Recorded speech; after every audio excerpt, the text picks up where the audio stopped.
So guys मैं I mean ऐसे ही हो, क्या कहते हो आप लोग?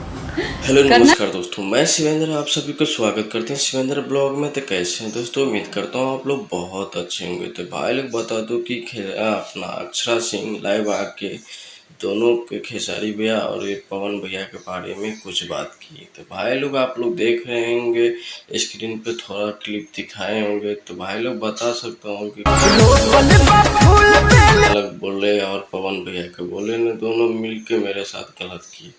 तो भाई लोग अभी क्या हुआ नहीं हुआ वो तो पता नहीं, वो जैसे ही मतलब कुछ मैटर आगे होता है तो बताता हूँ। तो भाई लोग ऐसे ही वीडियो देखने के लिए दिल से धन्यवाद, और मेरे चैनल पर नए हैं तो चैनल को सब्सक्राइब कर लीजिए और बेल आइकन दबा के प्रेस कीजिए ताकि हर अपडेट भोजपुरी का खबर सबसे पहले आप तक पहुँचे। तो भाई लोग खेसारी भैया का एक गदर 2 मूवी आने वाला है, मालूम है? काफ़ी गजब का है।